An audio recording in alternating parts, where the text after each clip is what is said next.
Hi, this is Greg Gate and Bob Ekman with Merchant for another chat.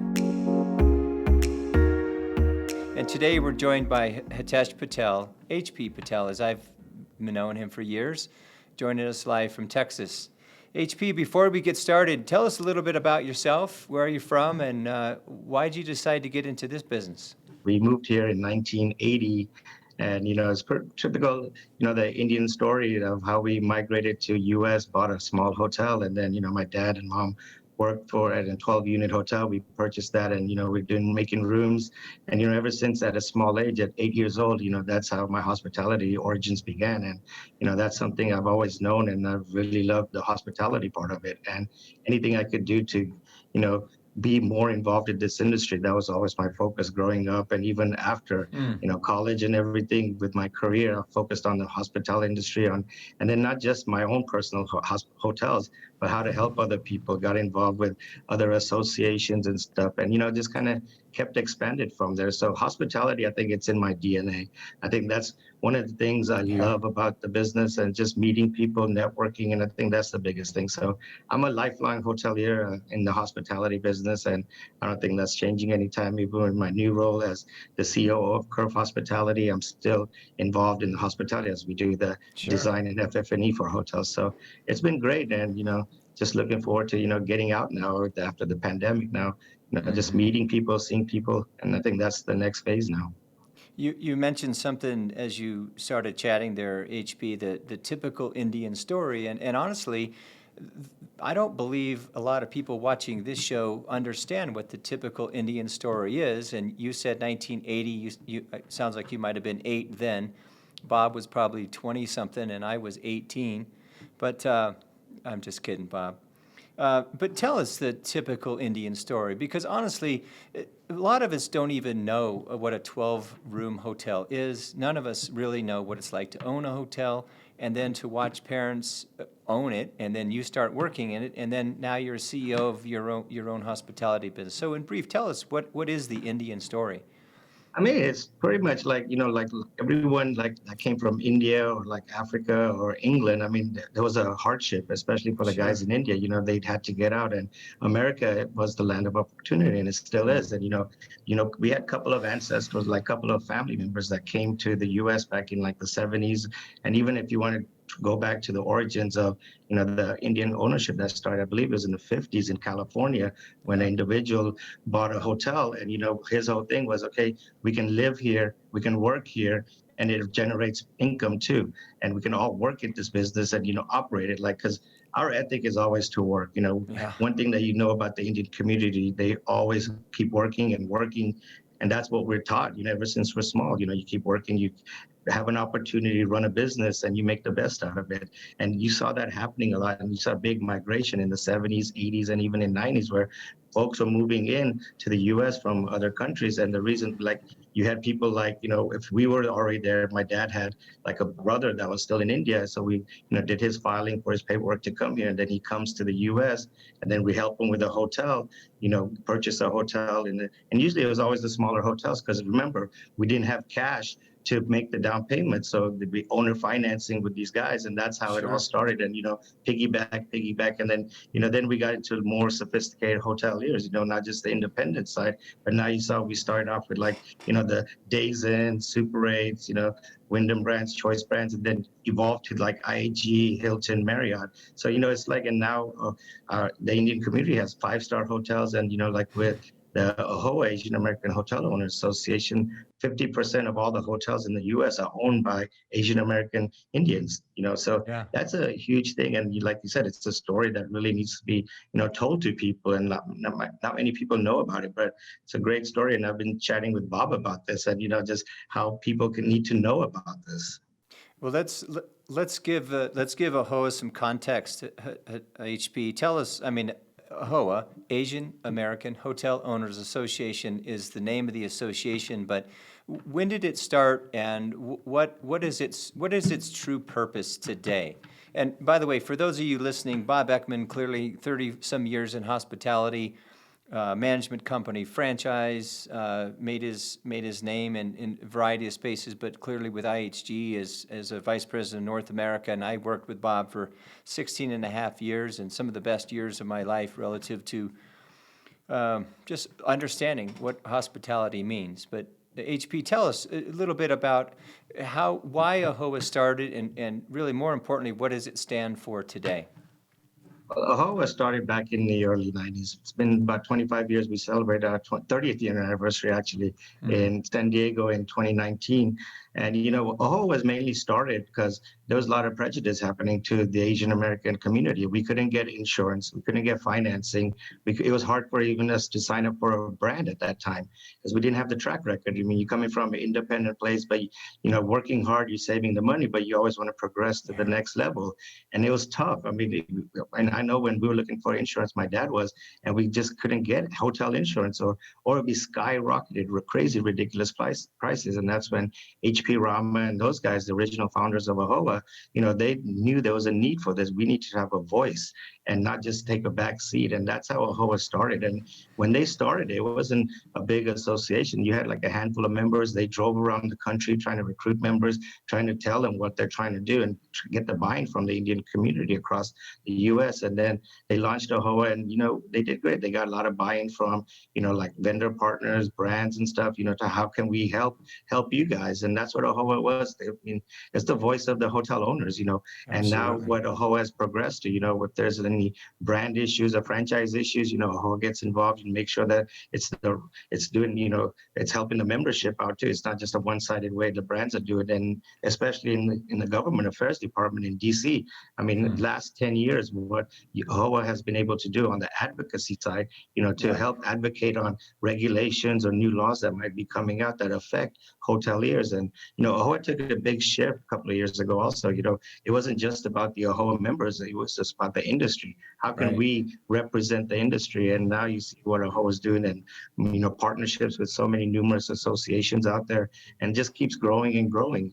And that's what I think AHOA is. It's a valuable asset for, especially the Asian American community, because, there's a lot of issues that happen across the U.S. and a lot of us, we don't typically pay attention to what's happening in the DC world or even on your local state levels.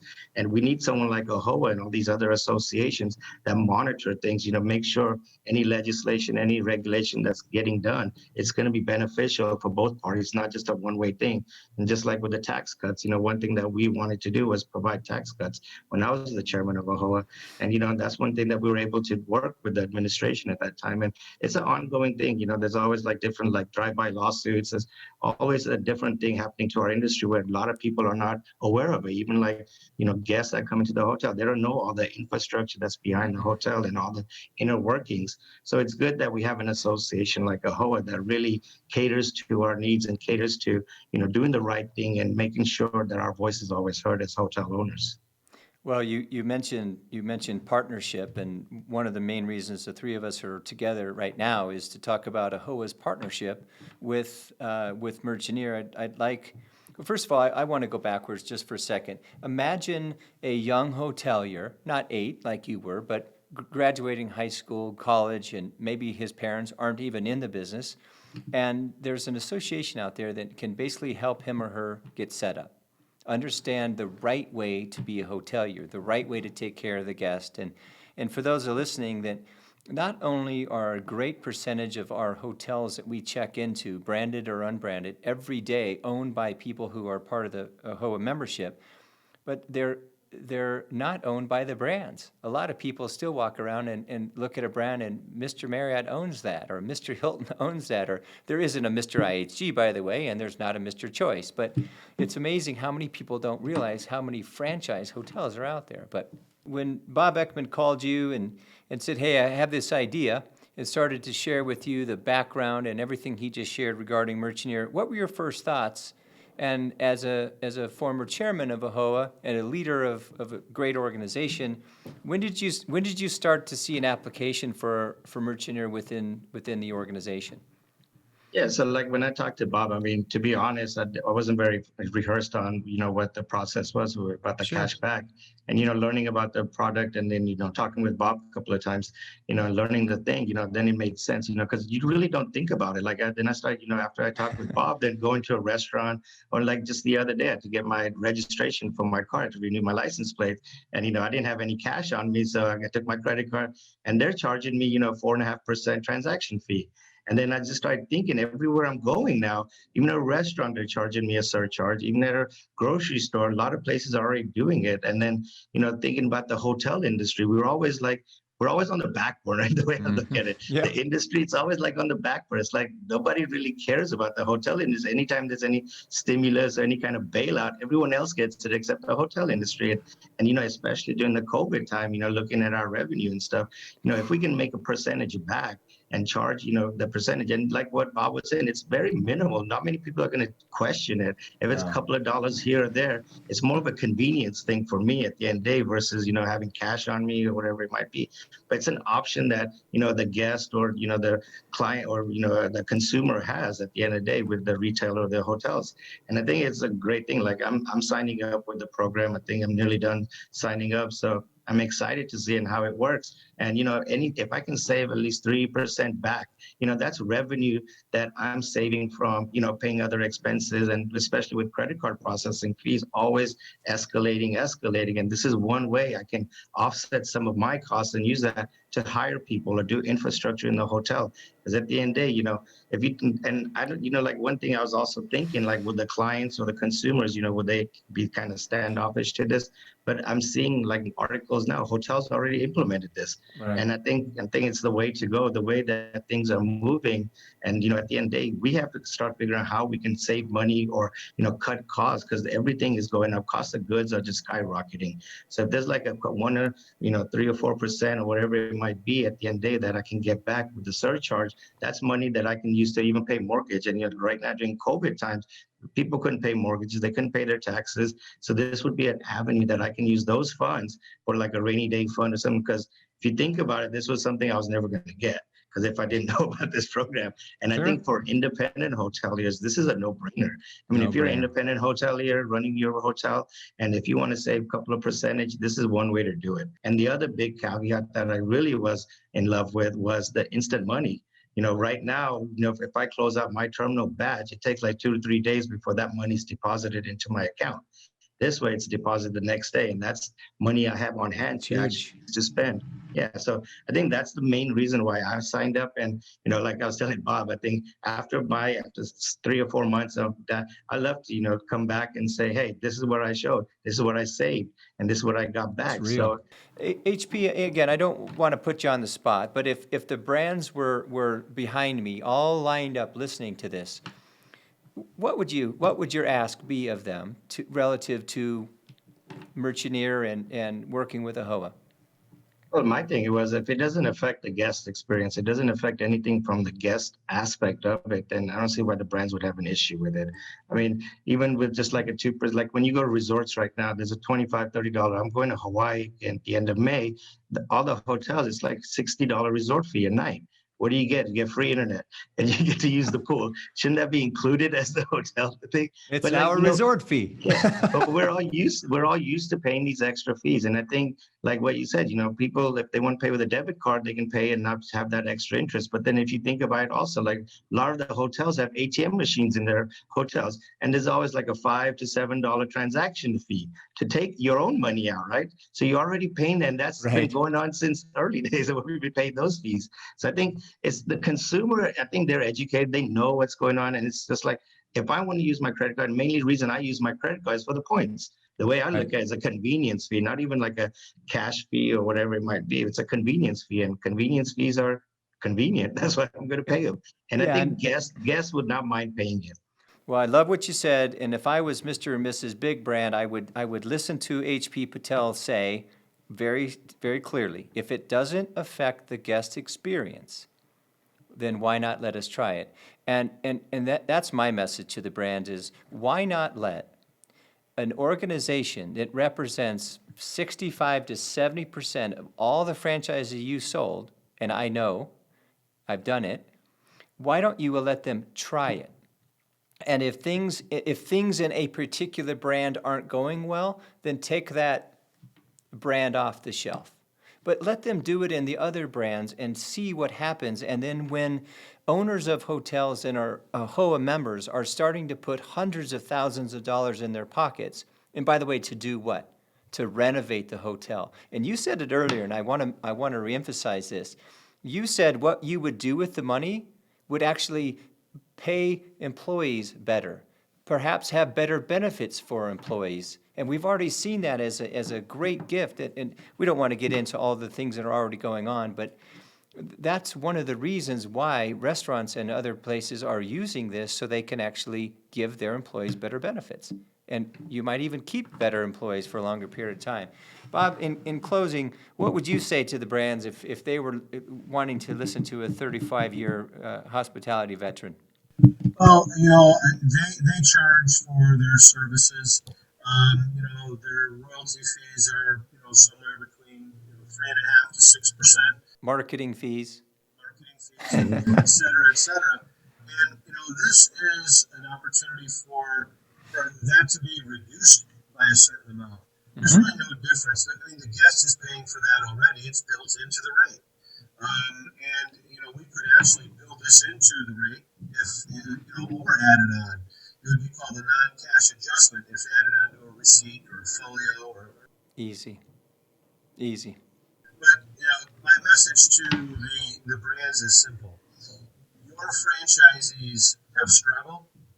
There's a government program in place that can help them, and it's your obligation as a hotel company and franchisor to help them. And listen to what the largest organization of franchise executives want, and that is, let us try it. HP, closing remarks for anyone listening, whether you're a hotelier, a guest, or a brand family. What's your closing remarks relative to what AHOA and Merchanier working together might look like? I think it's going to be huge. The program, the way I see it, how it should be in like a year from now, with the AHOA membership, and congratulations to Bob and the team for becoming a platinum member with AHOA also. So that's huge. Yeah. So I mean, with the AHOA membership, 60% of the members own independent hotels. And that's still, even the bigger guys that are building these Marriotts, they still own independent hotels because they know that's another avenue they have. So one thing I'd say to the AHOA membership, try it out. It doesn't hurt to try it out. It's just like when you're buying different items or whatever it might be, you try different products out. This is one product definitely worth trying out if you want to save some money, and especially use that money for infrastructure, like to retain your employees. I think it's a no-brainer. And give Merchanier an opportunity and come talk to me. I'll tell you what my experience is, and I'll tell it like it is. I don't mess around, Yeah. But I believe in this program. I think it's going to do great, and it's just going to take time. But I think the membership really needs to wake up, and especially right now during the pandemic and all these things that are going on. If there's any ways that we can get like any percentage back from the credit card revenue, that's money that you have in your pocket. That's the way I look at it. So I urge every AHOA member, even the brands, to start considering this, to make it maybe a brand standard or have an optional standard where, I can do this. So. Yeah. Call Bob. Call Bob Ekman. We'll right. Call Bob. Yep. Well, and HP, on a personal note, I remember when I first met you and to where you are today. My golly, congratulations! You have come such a long way, and so proud of you and what Curve's doing to serve other hoteliers. You found a really cool niche for yourself, and congratulations. Yeah. Appreciate it. With that, HP Patel from Texas and Bob Ekman from Nashville, Tennessee. And to all you out there, look us up, Merchanier.com. If you want to get involved, please call Bob Ekman. And your phone number, Bob, is? 630-240-4747, and it's also on the website. Beautiful. Come see us. See you soon. HB, I'll see you at some AHOA outing here shortly. Yeah, I'll see you guys next time. All right. Congrats. See you soon.